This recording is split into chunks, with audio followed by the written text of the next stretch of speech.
My name is Jason. My name is Tom. And this is Fear of a Black Dragon, an old school RPG podcast. And in this episode, if we don't get some shelter, we're gonna fade away. It's Night of Blood.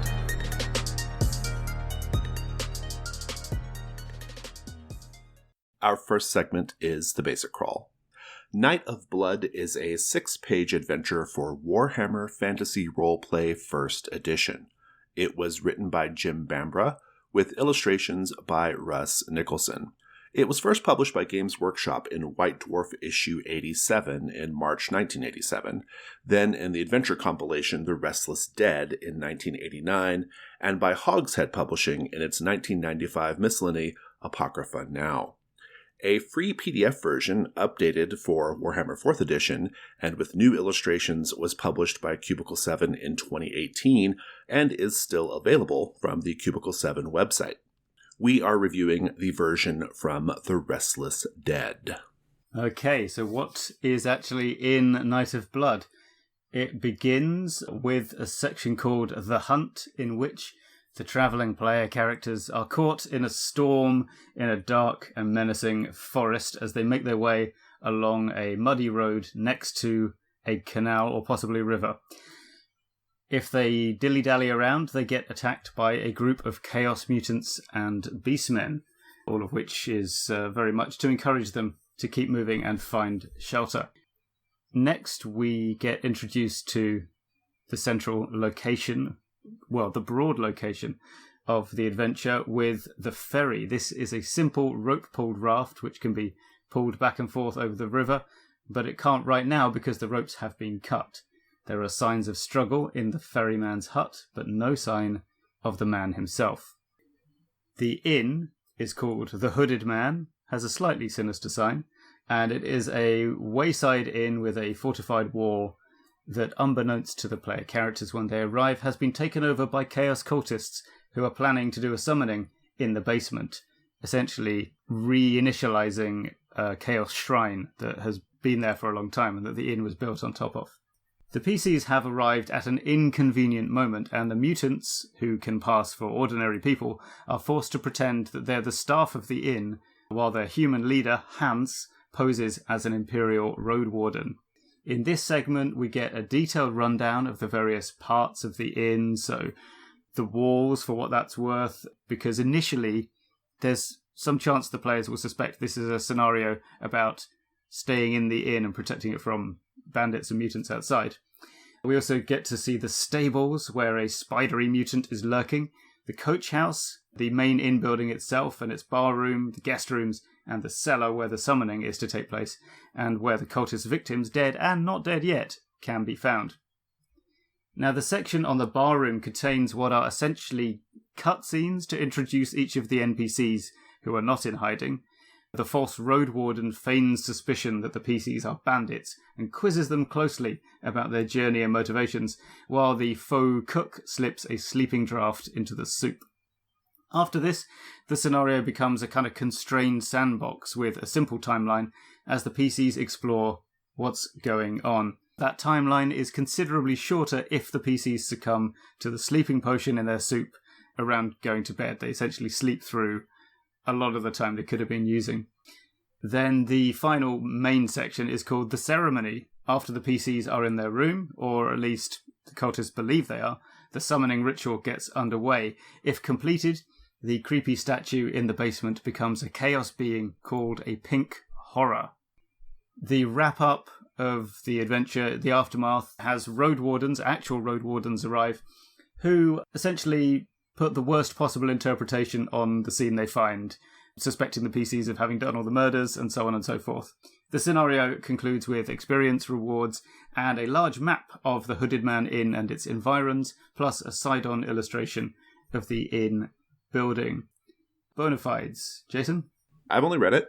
Fair enough. I have run this 3 times, I think. Once face-to-face with Warhammer 1st Edition, once in a play-by-post, also of Warhammer 1st Edition, and most recently, like a couple of weeks ago, I used it in my ongoing Dungeon Crawl Classics campaign. Oh, nice. So, also in person. Well, things we liked about Night of Blood. Why don't we get some presentation stuff out of the way. Talked off mic about how you actually really, really love the Cubicle 7 version, which is not the version we're reviewing, but I still like this one a fair amount. It's pretty good. I like that it's got illustrations of the NPCs. That's the only thing I like more about the Cubicle 7 one. Oh, got it. Okay, got it.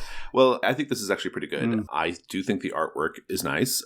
We've talked about this before. It's an ongoing theme in the show, but like the sort of Warhammer art style and how it grows on you, you know? Yeah. It has a slow build at first if you're not accustomed to it.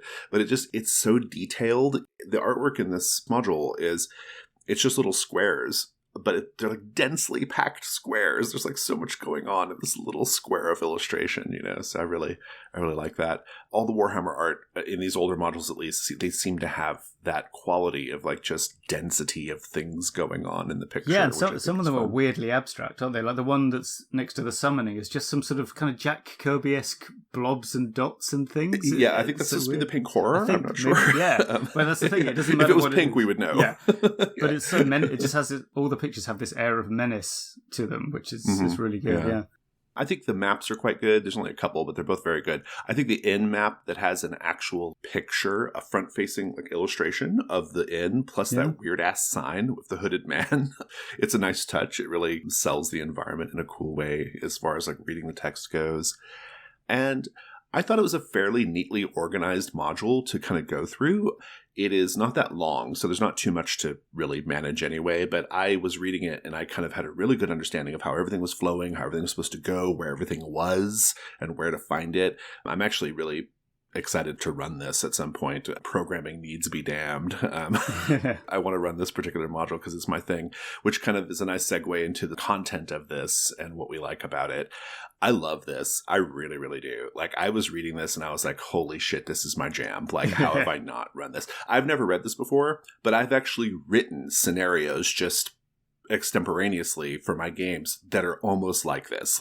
The characters show up to an inn, there's a shrine in the literal basement, and they're trying to summon something. Like, I don't know if this is just a classic fantasy setup or what, but I've done this scenario, and I really like how Night of Blood does it, because the reason why you show up for this scenario, I think, and you can confirm whether this is true or not, is this paranoid feel. Yep. This idea that the player characters show up, and they think there's a certain thing going on, but they start to realize that there's something else going on.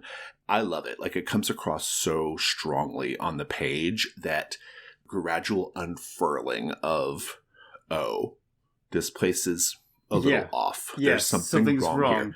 Yeah. I'd love to know how it goes in play, but from a read, that moment when the characters arrive at the inn and they surprise the bad guys, that is such a good moment. It's so cinematic, like just in my head, the way it should play out, because the bad guys are in the middle trying to like do their bad guy shit, and then the players just show up. Yeah, exactly. And suddenly it's like, oh, exactly. Like everyone's just kind of like holding the bag, like, oh shit, we have to like figure out what to do. You know, like, I'm curious like how that goes in play. It's like a Coen Brothers movie that only the GM gets to watch.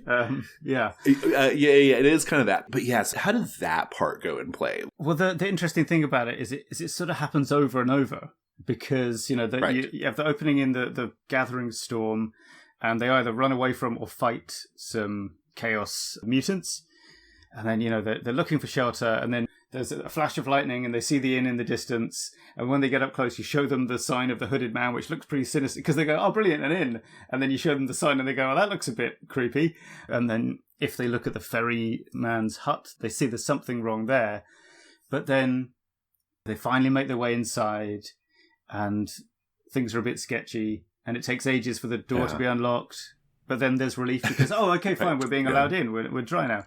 And then again, they start to notice weird things and think, oh, maybe this isn't so safe.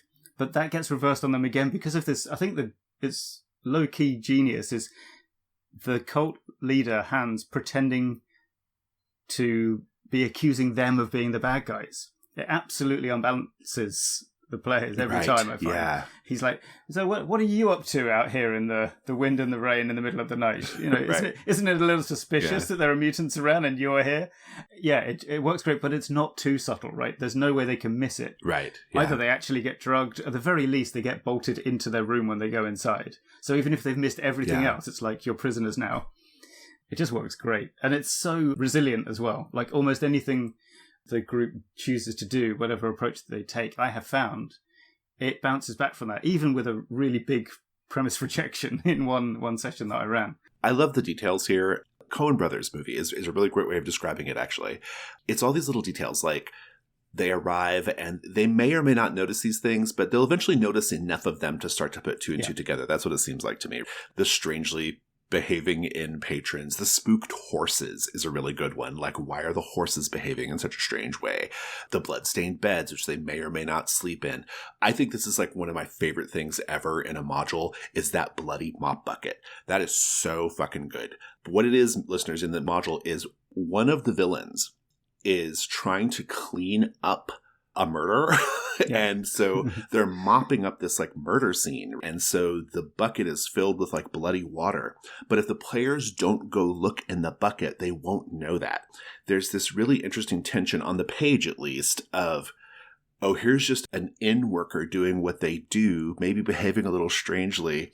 If the players just happen to go look in the bucket, they're going to instantly see, oh shit, something is going wrong here, but they might not. And that tension is like so good. And I loved it. Like, I don't know. There are parts of this where I was just like so impressed. That bucket is great because it creates tension in the GM, but not the players before they see it. But because, of course, that bucket is still lying around. So it's great for reincorporation. Yeah. 2 out of 3 times they've got, broken out, and at least one player character has gone into the kitchen, usually to look for knives. And that bucket's in there. Like, so I look around, what do I see? Well, you see, this and that. And also that bucket's kind of full of weirdly red water. And then they go, oh, right. That's what I was looking so nervous. It's good. It's good to hear that the players will see enough of these details in the scene to figure out that something is going on. You don't want the players to miss it, but at the same time, you want them to feel like they've actually discovered something, right? Like they've figured something out. And I think this is like a really good balance of hiding the ball, but giving the players a chance to find the ball at the same time and discover that there's something going on in this inn. I was very happy with it. I was just very pleased with the structure of it all and the details. And I could see me running this. I know exactly how I would do it. And so it just really spoke to me in a big way. There is a chance for the players to essentially miss the whole thing. If they don't leave the room, they just let it all happen. Right. And that's okay too, because you have those road wardens at the end. Then you end up with a very different adventure. So in the PvP I ran, one player character she was just like, she had a very good instincts about the inn and decided to stay away from it and just hid in the ferryman's hut overnight. And someone came and knocked on the door in the morning, and it was a road warden investigating all these bloody murders. And then she had to explore the aftermath and like those cultists who were still alive or whatnot in the daytime. And so, obviously I had to think on my feet a bit, although that's easier in PvP at least. Basically, there is a chance you can just lose it. It's not like the cultists don't come and get the player characters to do a sacrifice or anything. The plot won't come and find them if they don't explore. So it has that kind of genuine, if they discover things, they did discover it and it wasn't always going to happen. So I think that's pretty nice. And it's just full of these good moments, like going into the bar room and everyone acting suspiciously around. And that's just wonderfully pregnant with possibility as it happens for the whole group. Yeah. And then, after they get locked into their room, so basically any of the paranoids have been proven correct. Pretty much the only way out, unless you break the door down, which you can do, is out through the window where it's, you've been nice and warm inside in the light all this time, having your drugged soup and so on. At least one of you, every time, is climbing out through the window into the cold, pouring rain, out into this rain-slicked, cold courtyard. And there's something about that transition, like going from proven untrue safety into the dark. And of course, right outside the window, they can hear the whinnying of the terrified horses from the stable. And that stable, I think, is maybe the best little mini environment in this scenario. It's like a never-fail horror set piece. It's so good, yeah. So it's a duck and stables with flashes of lightning, always classic. And inside is Grat the spider mutant. If you climb up onto the hayloft, so all the horses are freaking out because of the spider mutant. And if someone climbs up to the hayloft, they find the partially eaten body of the stable boy. And then the mutant is either up there or has scampered out to the rooftop, and so you're quite likely to get an incredibly precarious rooftop fight scene in the wind and the rain as well. And even in DCC, not the most gritty of games in some ways, that scene still freaks everybody out. And then the elf or whatever who was doing the main investigating made himself giant and fought the spider. Like, had the spider was on the wall fighting the giant elf, and that was less full-on horror, but it was still pretty exciting. Ghost of Mistmore has almost this exact same scene. It has the stable, the spooked horses, the big spider in the loft. It has a lot of the same details, and it's great in that one, too. It's just a good setup. It's a proven fact, listeners. Creepy stables with scared horses and spiders always works. Anything else we want to say before we move on to the next part? Although it's short and it's quite programmatic, and especially when you first walk into the bar room about this NPC comes and says this to you, this NPC is doing this. Like, there's even a bit where it says there's a loud bang and everyone looks across as someone opens the flap thing in the counter.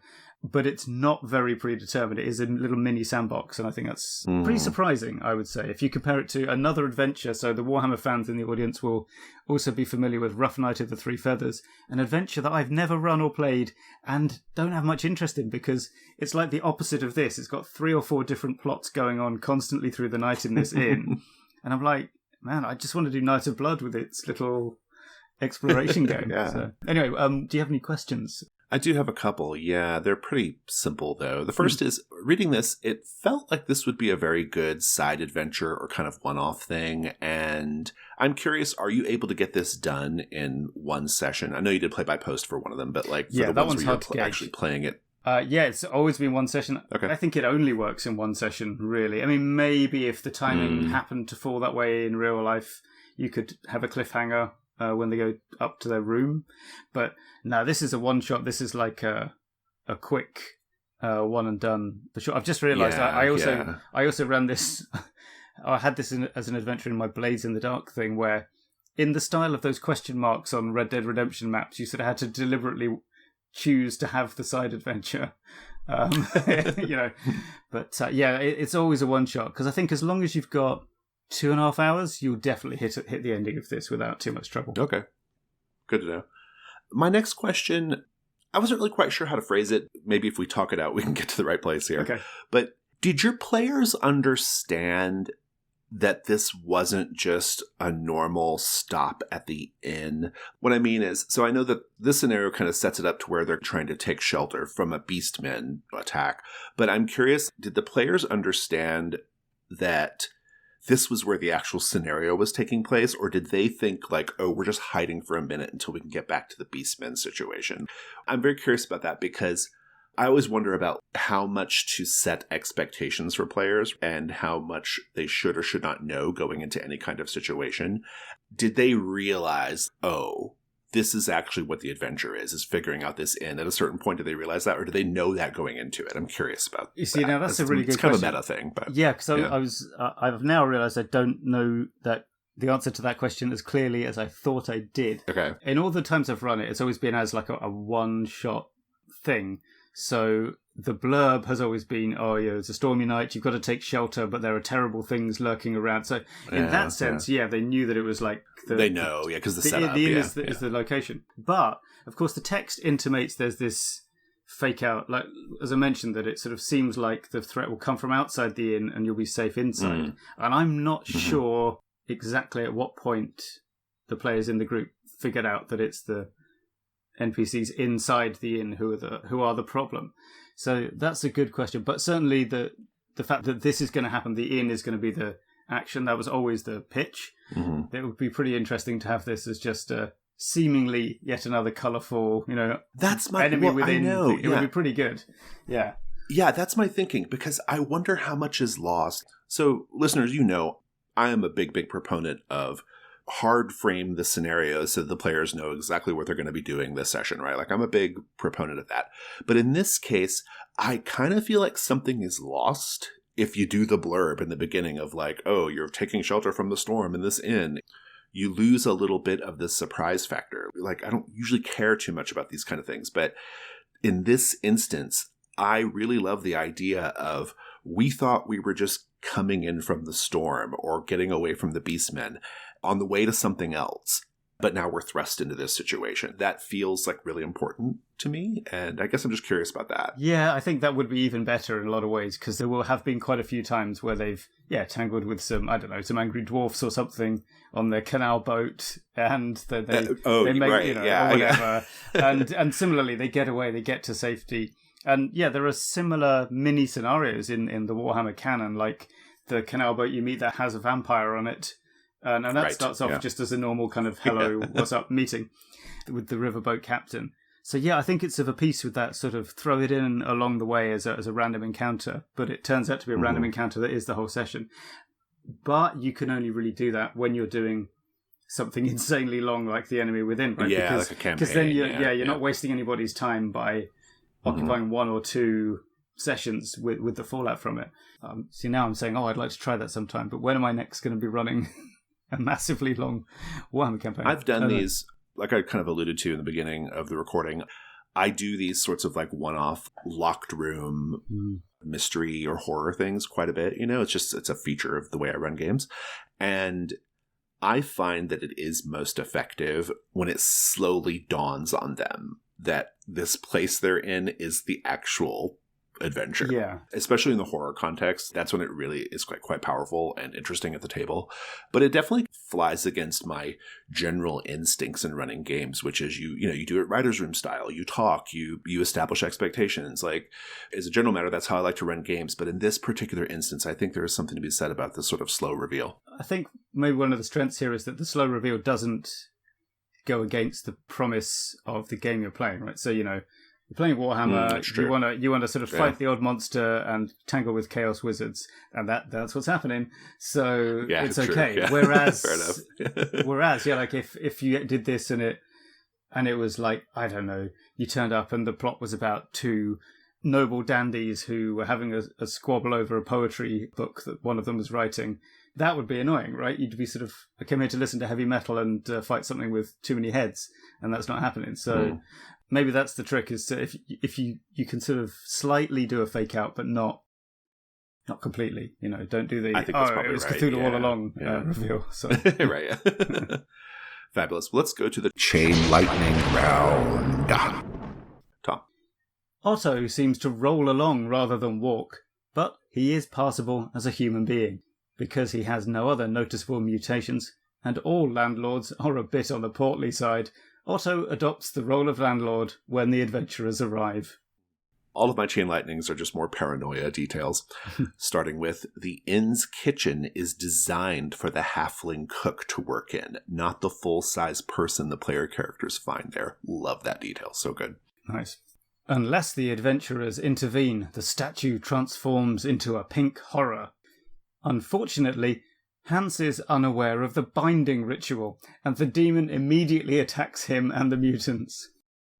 The hallway is wet and uncarpeted, although a close inspection reveals that there used to be a carpet in here. Bits of cloth still cling to the tacks in the floor. The carpet has been removed and the floor mopped by Fagor to remove bloodstains.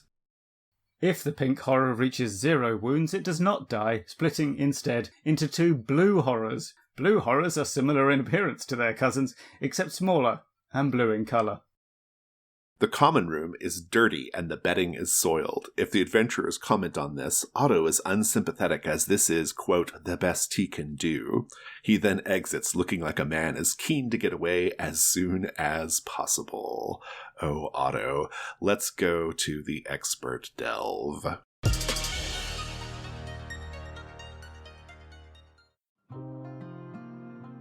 Hi listeners, Jason here. If you're enjoying this podcast, you should support it on Patreon. We here at The Gauntlet love making these shows, but there are a lot of costs associated with making them, and we depend on your Patreon support to cover those costs. A monthly $2 pledge doesn't seem like much, but it goes a long way towards us being able to make these podcasts.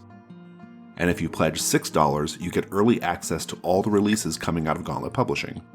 At any given time, our Patreon feed has scenarios and playbooks for The Between, new mysteries for Brindlewood Bay, incursions for Trophy Dark and Trophy Gold, and more. $6 patrons also get early access to our big standalone game releases. We have 4 big games coming in 2023. Arkham Herald, Public Access, The Silt vs. RPG, and Moonlight Vale. And you'll get them early and at the best possible price if you make that $6 pledge. Remember, we can't do any of this without you, so head over to patreon.com/gauntlet and pledge today. Thanks. It's the Expert Delve, and today we are talking about constrained scenario spaces. Tom, maybe set this up. What are we talking about, and why do we want to do this? Okay, so we are talking about, straight up, I think, physical locations that, for whatever reason, it is impossible or difficult for the cast of characters to leave, but also where there is just a small number of discrete places to be. So you're looking at Night of Blood with its main inn-building, stables, and coach house, and that's about it. Murder on the Orient Express, Die Hard, that kind of thing. And as to why we want to do this, great question. There are two things that work here. One is that it gives you a very manageable amount of moving parts. So actually, especially if you want to do something that's nicely resolved in a one-shot, it means you don't have to consider lots of extraneous threads, either as a player or GM. But also because it lends itself to this sort of situation where you can set up the play space, get to know all that, the characters that are in it, familiarize yourself with the grounds of the country mansion and the greenhouse and the labyrinth hedge. And then as you get towards the finale, you're very familiar with all these tools and characters and relationships that you have to play with. And then you just get to go nuts and kind of knock everything over and play with all the pieces right at the end and set things on fire in a way that you can't really if you have a broader, ongoing entire world or like a whole city that you live in or something. I love to run stuff like this where the characters either literally can't leave or there's some really strong reason why they shouldn't leave. I like old Gothic manors. I like inns. I like, these are the types of things I like to put characters in. And I like horror especially and mystery. I think for me, the appeal is, in a fantasy adventure campaign especially, it's a good diversion. It's a good break from the norm, and so that's fun. It's an opportunity to do a type of role-playing that you maybe don't get to do very often. So I love to do genre emulation. I like to do cinematic emulation, and this particular type of scenario is great for that. It is a chance to sort of play with the environment. It's a chance to play with details. It's a chance to practice your skills, like portraying characters in a certain way. There are lots of good reasons to do it, but I think the big one is probably just you wouldn't want to have an adventure like this all the time. In the campaign, what we mostly do is we go through dungeons and we, and in the case of Warhammer, we deal with tax problems or whatever, right? Yeah. Tax problems and devil worshippers, and mutants, right? Yeah. That's generally what you do. But then we have this little punctuated one-off thing where it's this little closed room mystery or horror thing. Yeah. And so I think that that's kind of the main reason why to do it is just to present your players with something kind of new and different and cool with this sort of side motivation of I just really like to do certain types of genre emulation when I'm doing role-playing games. And this is a very, very fun one. It's very fun. It's contained literally and also kind of in the confines of your campaign. It's kind of just a contained sort of one-off thing to get a certain type of feel or experience. And it feels special. It feels special and it's something your players will remember. So I think that's probably my answer. In terms of kicking off with the advice part of this, if you are writing a scenario like this, I think the very first thing you have to figure out is, and this is what I have to do whenever I do something like this, you have to figure out why can't the player characters just leave? Yeah. It's a major, probably the most mission critical part of this whole thing. You have some notes about the differences between can the characters leave? Yeah. Or are they literally locked into the place, or are they just sort of encouraged to not leave? Because exactly. It is a different feeling. Choosing the kind of the severity of the confinement or the nature of it is going to have a big background effect on the atmosphere of the adventure. And I think that there is the major difference in feel, is between places where you are actually kind of locked in. So a prison, if you're prisoners, that would be one thing. Or, if you're on the International Space Station, you can't just get out and go. You've got to wait for a rocket to come get you or something. I don't know. I don't understand space. Which sort of leans toward that kind of survival horror thing. It's a real pressure cooker environment, great for sort of very big emotions and people cracking under the strain and so on. But then the other type is where the penalty for leaving is just high. Right. So in Night of Blood, you could go out, but we've established there are chaos warbands in the forest. Die Hard, John McClane could leave the tower at any time, but he's afraid of what will happen if he does. Right. If you're a suspect in Poirot's murder case at the vicarage, If you run away, that'll make you look guilty and everyone will think you did the murder, so you probably don't want to do that. And in those cases, I think that has the advantage of, obviously it's a less intense pressure on the character's physical and I guess psychological well-being, but it also makes the characters who are staying there, it makes them a little bit more heroic. They're not just going into the dungeon to get treasure, and they're not just staying in the dungeon because someone locked it behind them, but they are choosing to remain in the dungeon because there's something important they have to do before they can leave. And so especially I think maybe for a fantasy adventure game, maybe that one is a more natural fit because it's sort of halfway to the usual model of the dungeon delve. You are correct that the feel is very different if the characters can leave but choose to stay versus the characters can't leave. It's very different. And when the characters are locked in a place, I think that, and this might be somewhat surprising, I actually think this is the trickier of the two situations. You run into some problems that may not be super obvious from initial thought, which is you have to consider, is the danger level high enough in the locked space? Will something terrible happen if the characters don't try to escape or try to resolve the situation? If not, I will tell you right now, the urgency of the situation tends to get deflated almost immediately. You might be amazed, listeners, at how willing players are to just sit there until someone comes to get them or until something else happens. Yep. Because they know that you as the GM have something for them to do eventually. And some players will just literally be like, well, we're going to wait and see what happens. And that is not what you want. If you are intending for the characters to escape or deal with some kind of situation and they can't otherwise leave, you have to make the danger level sufficiently high. But that presents another problem. The other problem is if the danger is such that it would force them to try to escape, the room is slowly filling with poisonous gas or a bomb is about to go off or something like that, then you as the GM have to deliver if they don't do it, right? Because otherwise, if the players intuit that there's no real actual danger, you're going to end up with the same problem. Yeah. Of, oh, well, it's just, there's no urgency, right? So it's a tricky thing to do when the characters are locked in a place and you need them to be doing a thing to either get out or a thing they have to resolve. You have to have something pressuring them to do those things. But then at the same time, you have to be able to communicate to the players that it's actually a real danger. And if they don't get out, they're going to die. And then you have to be willing as a GM to follow through, right? Because otherwise it's hollow. If they don't escape and then the bomb doesn't go off, well, you've just, what a waste, right? Yeah, as I say to every player whose PC I've just killed in DCC, you wouldn't respect me if I didn't do this. So, and also it makes it feel not earned when they do succeed. Mm-hmm. It doesn't feel valuable, right? Players are very, very good at intuiting whether the danger is real or not for the characters. They're very good at this.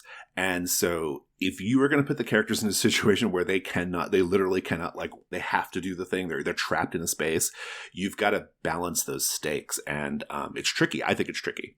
Now, this is a separate problem, but to some degree, you have, there could be a certain element of premise rejection going on with the players, right? If you've put them in a place and they need to be doing the thing and they're not doing it, make sure they're not just being obstinate about it or whatever. But if you have not calibrated the stakes appropriately, that's kind of on you, right? Yeah. I mean, if you haven't done that thing at the beginning where you say, okay, everybody come up with a character who will stay in the creepy old house for some reason. Yeah, is that maybe too on the nose sometimes? But it's going to save you more pain later. So yeah. I think the situation that kind of maybe works better in the instance where the player characters are physically constrained, they can't leave. I think it's maybe a little bit better when the manner of egress is on a timer. So, and here's what I'm talking about. This is not quite the same thing because it's a bigger space to roam around in. But in The Secret of Castro Negro, a favorite module here at Fear of a Black Dragon HQ, which I just ran recently, actually. In Secret of Castro Negro, the players arrive on that bus on a Tuesday, and the bus doesn't come back until the next morning, and then it's gone for a whole week. And so the characters can't leave. They have to be there for that day. And if they don't get on the bus, then they're going to be stuck there for at least a week. And I actually like that a little better as a sort of, it's almost like a compromise between like you're trapped, but you're not really trapped, because it sort of changes it more into like a game, which I think is important, Yes, right? It yeah, kind of makes, it adds like a game-like quality to it. Yeah, it's inverting that ultimatum, isn't it? It's not there's a bomb that's going to go off in 2 hours. It's you've just got to last for the 2 hours until the rocket comes to the space station to collect you all, and then you can go. And that I think is a lot of fun actually, and you can do it in a lot of different ways. Yeah, but I think that bus thing is lifted from the Shadow over Innsmouth, isn't it? From Castronegro. I think it might be. Yeah. And honestly, the bus that isn't coming back for ages. That's such a staple of those sort of early 70s sweaty thrillers where some guy goes to a desert town or something. You know, the sort of thing. Or what's that Australian one that was banned for ages? Is it Wake in Fright or something? Yeah. You're right. It's the game of it, isn't it? It's the fact that we know that's what it is. Yeah. We'll get away with it. Whereas, of course, that's the thing. You know, you talk about delivering or not on the bomb going off, but with the bus coming, you're not delivering on something or not there. That's just that's like a free giveaway. It's everything that comes in between those things. Yeah. And at that point, even some of slightly rejecting the premise can kind of be fun. Like if you had sort of assumed that on your space station, well, you can't travel in space without a spacecraft, so what's up with that? But, you know, a player could spend the whole session, like, gradually putting together enough of sort of combining bits of spacesuits and stuff from around the station to build their own re-entry craft, and do you know what? That's a pretty great adventure as well. And your main sort of threat, which I assume is some kind of shape-shifting alien, would be going on at the same time. So they're not doing the things that maybe you planned for them to do, like running around and locking themselves into medical facilities and messing with the security systems. But they're still doing something, and it's all focused on the same endpoint or the same escape hatch, right? So, yeah, I think it could be hard to do that in every setting. Yeah, but it's obviously this conversation is dependent a lot on the situation and the circumstances, right? But no, I think that sort of like making it a game aspect is really, really important when it comes to this kind of thing. I think it's what makes Castronegro work. I think it's what, for the reasons you mentioned, makes the sort of like trapped situation a little bit better. This is a pretty good segue into what I want to talk about vis-a-vis the situation where the characters can leave. It's just unadvisable. Like, they should not leave. I think this is much more interesting in play. I think it's much more effective in play. I find that players, when they feel like they have a choice in the matter, they engage in a much more interesting way. So if they've chosen, quote unquote, chosen to stay and figure out what's going on, I think they're much more motivated to do the thing they're meant to be doing. I don't necessarily know why that is. I just know from experience that tends to be the case. Yeah. If they feel like, I could leave if I want to, but I'm choosing to stay here to do this other thing instead, I just think that's better. Even if, like, on some level the characters know, okay, we're meant to be in this inn, we're meant to be figuring out the mystery, we're meant to be figuring out what's going on here. Even if they know that, it's just the idea that, like, they could leave that I think makes it less of a contrived situation. It feels less of like a trap. It feels less adversarial. And I think that's just the better mode to be in. So when you're designing this sort of things, don't be worried about players who are going to, like, break the thing you're writing, right? Because it's in 99% of the time, it's not going to happen. Players are here to do the thing. They are sitting down at the table to do the adventure, to do the thing you have prepared. And so it's okay if you don't have an airtight reason why they can't leave the village, or they can't leave the inn, or they can't leave the castle. You just have to have something there, something plausible that keeps them there, and the players will do the rest. If your players don't do that, if they just leave, even though it's highly advisable for them not to leave, even if you've given them good enough reasons not to leave, if they just leave anyway, then you're kind of pressing up against premise rejection. And that, to me, is like, maybe find a new group of players or have a conversation with that group of players, you know? Because, you can't, it's a different problem. You can't fight that through the power of watertight scenario building. That's not going to happen. Exactly. Yeah. It's funny because we do these, like, old modules, and one of the things that we always point out in the old modules, which is amusing, you know, reading them 30 or 40 years after they were written, is how terrified the authors are of the players breaking it. They're very scared of the players breaking it. And I think we kind of know now that, like, a play group that has a decent relationship and has a good, like, is playing in the spirit of the thing, is they're never going to break it, right? They're not going to break it in that way. Like, they are going to do the thing you want them to do, as long as you give them just a plausible premise, right? And that's basically although I will say one of my favorite genres of scenario text paragraph is the thing that clearly came up like one time in playtesting, and you never think of, but somehow had to be covered here. That is true. Yeah, fair enough. Anyway, so I feel like I had a lot to say there, but I do think that sort of figuring out as a threshold matter why the characters can't leave, I think that's really important. And if you're going to do they are trapped there, you've really got to calibrate the stakes the right way. And I think it's tricky to do. I think you should come up with a different approach, but that's just my thought. Anything else you want to say about just the threshold matters here? We're just at the threshold matters, listener. Yeah, we're only at the threshold matters, yeah. I mean, I think I would say it's kind of a spectrum, probably the locked in and not leaving on purpose thing. Like, if you think about the thing, like, could they leave the Antarctic base and trek into the wilderness? Well, maybe. They say they can't.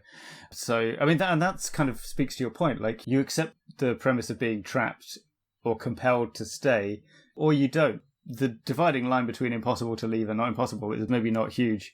Yeah, let's talk about things that actually happen within the framework setting. I think the next thing you probably have to do if you're going to do a scenario like this, whether you're running something pre-written or you're creating your own thing, you have to establish the environment.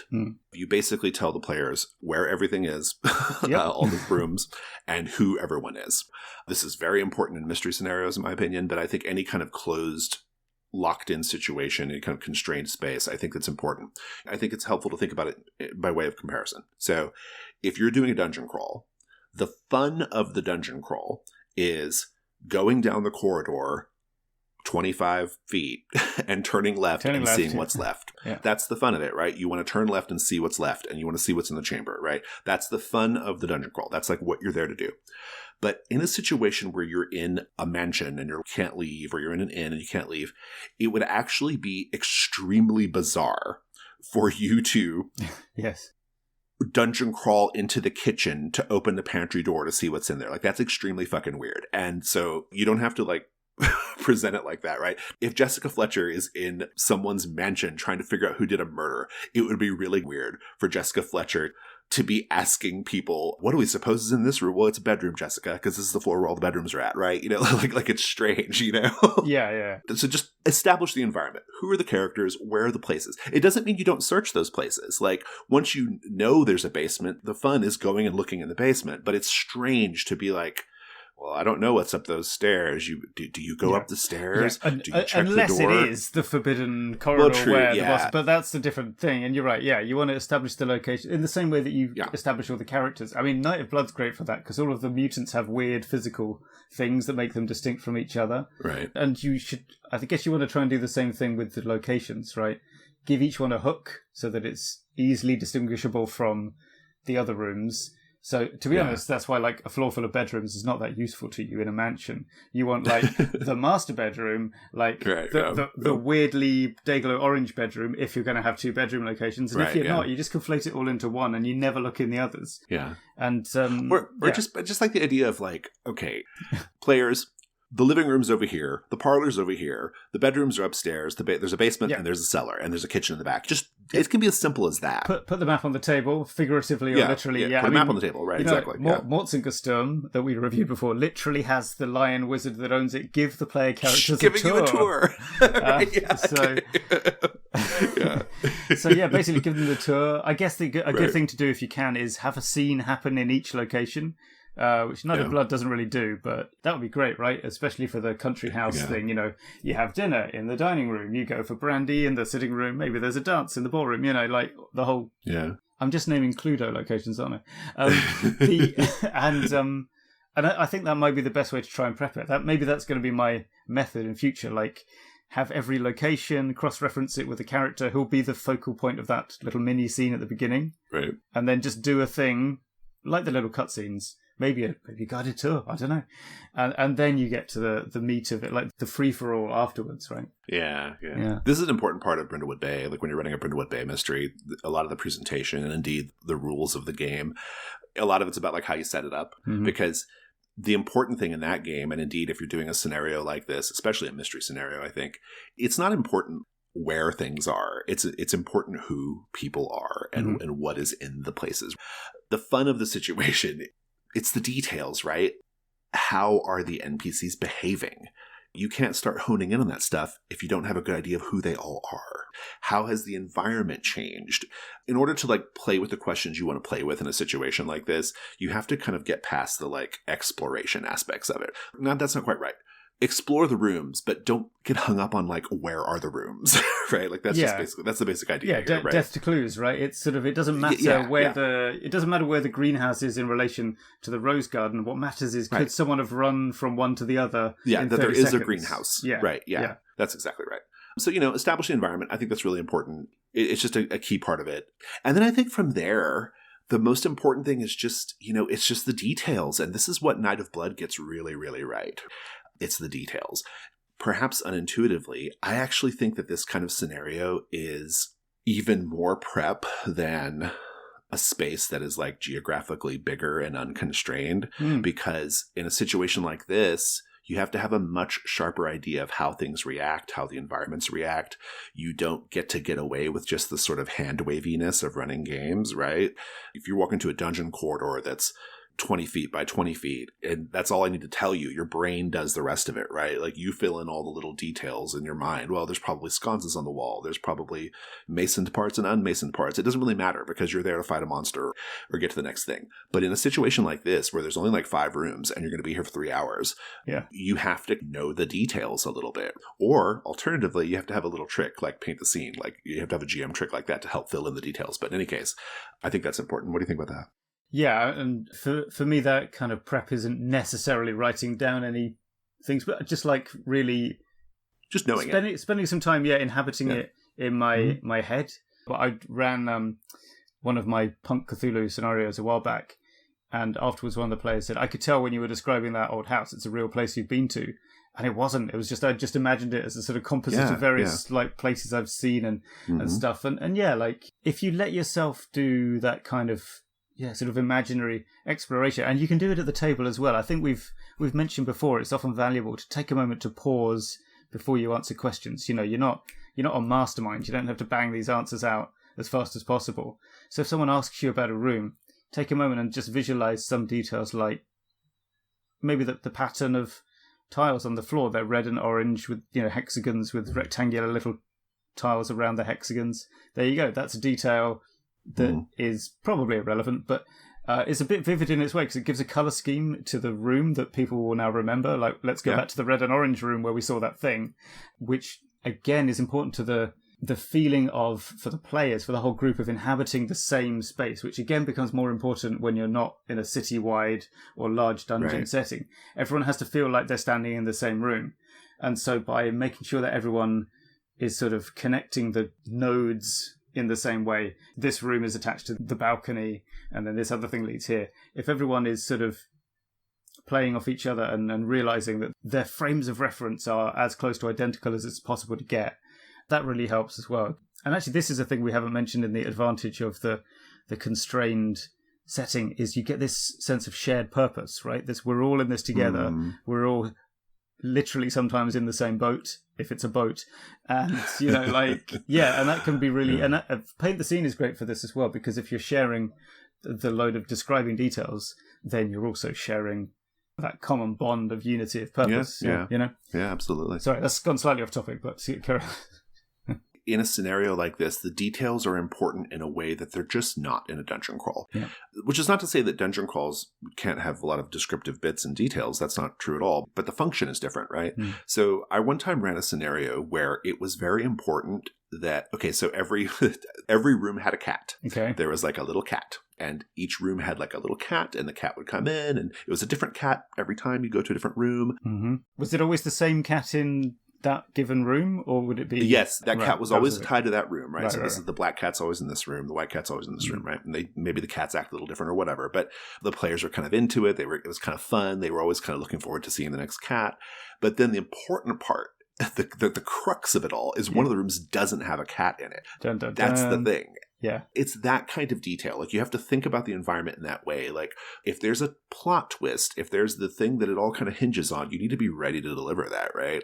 If you've got a specter that can only communicate via mirrors that's haunting the house, you need to be very mindful of where there are mirrors and where there are not mirrors, right? That's not something you probably have to care about much in a regular dungeon crawl. But in a situation where we're trapped in this place and we have this specter we're trying to deal with, or it's causing some kind of trouble, and we figured out that it uses mirrors to like torment people, we need to know about mirrors. We need to know where the mirrors are.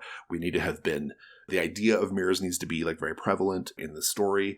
Going back to Secret of Castro Negro, which again is a slightly different situation, but same general principle, the green eyes, right? Like it's that detail. It's this idea of, you are not just telling the players this is what this place looks like. You are feeding them like important motifs, important symbols, important key clues and information that helps like make the big payoff pay off.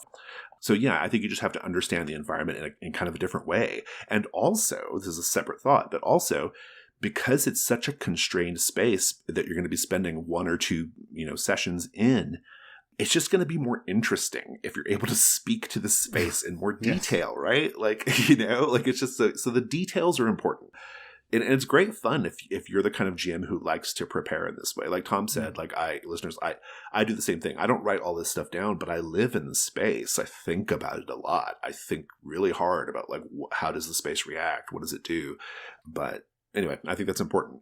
It's just a different type of preparation. But it's a kind of preparation you can only really do in a smaller environment. Because you try imagining an entire city, that's probably not going to happen. But one house, one yacht, you can probably do that. That's exactly right. Mm-hmm. My other notes here are, to some degree, it's really hard to like give advice on this because like there's so many different possibilities of what could be happening in that constrained space, know? Yeah. But just keeping to like big ideas. If we're talking about the mystery and horror genres, I've had some things that I've done pretty consistently in my games that always pay off really well. So if you just want some like tips here, listeners, a thing that works great is an object goes missing. I ran characters trapped in a cabin by a blizzard scenario once, and I frequently made reference to this axe in a tree stump they could see outside the window. I referenced it a few times. It almost became almost like a little joke. Like, oh yeah, my character looks out the window and there's the axe still. Like it became like a little joke because they would always look out the window and see that axe in the tree stump. But then when the axe is no longer in the tree stump, that's when the situation is really hot and the character and players freak the fuck out, right? So like an object goes missing. That's where the details are important. Like you have you can kind of plant something that kind of plays with expectations in the way. A new person shows up. So you've been in this situation and you think you understand all the characters and where everything's going. And then lo and behold, some person shows up at the door or shows up in the situation halfway through. That really disrupts things in a fun way. Frequently a detective or someone claiming to be a detective. Actually, right. Maybe the one upgrade to Night of Blood would be if you arrive and Hans, the leader, isn't there yet. So the lackeys are just kind of dealing with you, and then he comes in through the door, and they all slightly freak out, and he's like, "What are you doing?" That'd be pretty. Or tasty. It's really fun if the person who shows up shouldn't be able to. In the situation where the characters are trapped in a cabin and there's a blizzard, and then a character just shows up in the blizzard, that sets players off, right? They want to know, like, what are you doing out here? How did you get out here? And finding that out is kind of fun. So much of the success of the constrained space scenario is just in the setup and the details, Yeah, I think you have to kind of let the finale go. Like there has to be the threat or the promise at the end. But I think much like Night of Blood, you can't be too programmatic about what it's going to be. A whole bunch of people go missing in that because, like, if you hang around, the cultists go on into the cellar. So by the time they've broken out of the room, they're sort of creeping around the inn. They're like, what? They've gone? Where have they gone? That can't be good. Right, yeah. And then there is going to be a thing that happens, but yeah, the whole fun of having explored all this environment is while they've been doing it, consciously or not, the players have been starting to get ideas about things they could do with all the stuff they've seen, and this is where you just have to allow everyone to play with all the stuff they've been with the shotgun of foreboding that's hanging over the fireplace, and Chekhov's frying pan. Yeah. You just remind me of another really good point that would be almost malpractice if we don't mention it. In a situation like this, events, timed events, very important. Night of Blood is great at this. Ghost of Mistmore is really good at this. if you have like a sequence of events that play out at certain times of night or certain moments in the scenario, like a thing will happen, this is really helpful in a couple of ways. One, it makes the experience have a more A to Z through line, which I think is important. So it's not like they're just trapped and sitting there or whatever, there's like things happening. But also it is a touchstone thing for you as a GM as well. Like if you know that like, okay, I've got to just get through this next scene or so until the detective shows up or until the guy shows up in the blizzard. It's a touchstone thing that almost, it helps you run the scenario. In Night of Blood, it's, oh, all the cultists went down to the basement, right? Like that's a really key event in that one. And like Tom just said, it triggers something new in the scenario. Now the players are like, where are all the patrons and all the, the workers? Like, where'd they go? Events help you structure out the whole thing in a way that feels coherent. Yeah, I mean, I would caution against having too many. That you see the scenarios where there's a really detailed timeline of what happens. True. Yeah, and that's something I think my rule of thumb would be like have a status quo on Arrival, and then per session 2 events. And honestly, that's probably as many as you need. Probably enough. And you can obviously you can add them if you feel like they're going to be compelling or not.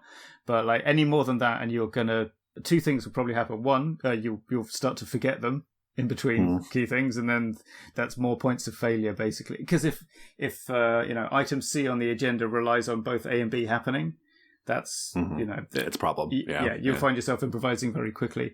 But also each time you change the situation, it takes a bit longer than you might expect for the player group to first to notice sometimes, and secondly to kind of discuss what they're going to do about it and react. So you've got to build in a little bit more time maybe than you would think, and of course that kind of increases the more players you have. Said the man recently running an 8-player DCC table. So do timelines, but don't do too much. It's like that's not prep that's going to help you, because you're going to have to probably going to have to throw it away and start thinking on your feet, and then so I think 2 or 3 like big ticket events though is probably the right move, and then and maybe actually a bunch of like moments a la Brindlewood Bay, in fact, where you think things to throw in when if the moment feels right, and if it doesn't, it's fine.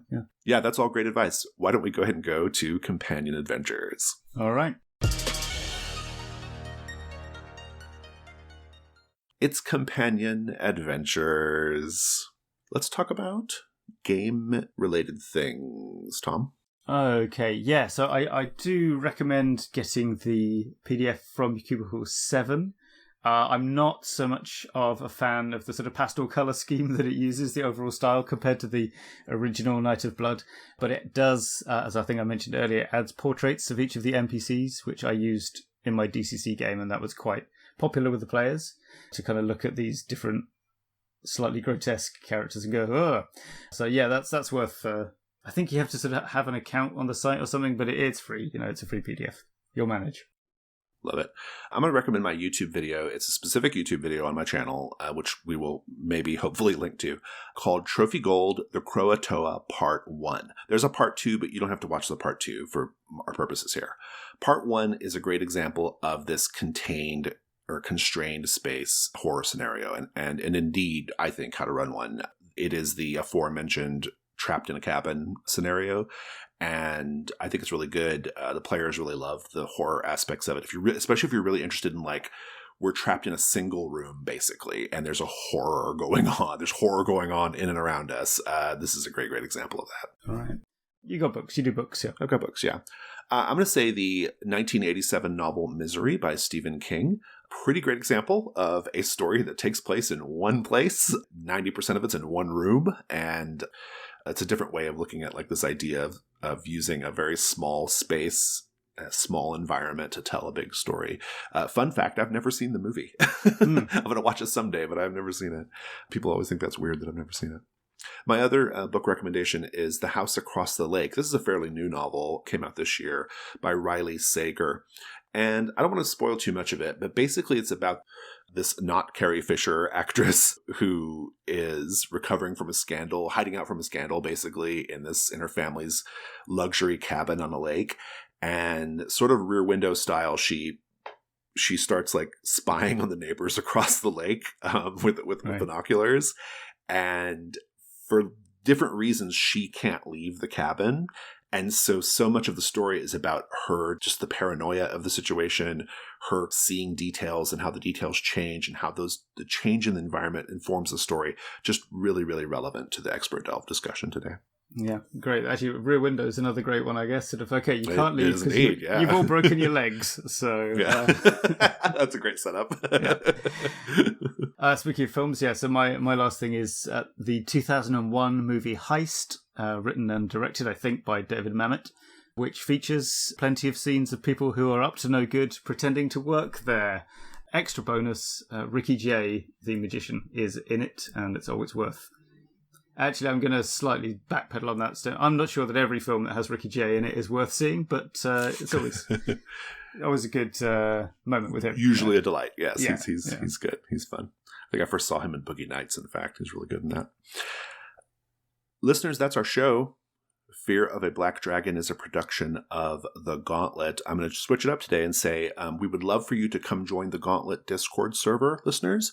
We have a channel there for Fear of a Black Dragon, so if you want to go hang out in the Discord server and talk to Tom and myself directly about the things we talk about, if you don't want to just listen to us, the Gauntlet Discord server is great. We will have a link to it in the show notes. There's all kinds of stuff in that Discord server, but Fear of a Black Dragon has a little corner as well. We're also on Twitter at Gauntlet RPG, and we're on Patreon at patreon.com/Gauntlet. Tom, thank you so much. Thank you, Jason. Thank you also to our electric editor, Rich Rogers. And thanks, listener, for listening. Goodbye. Take care.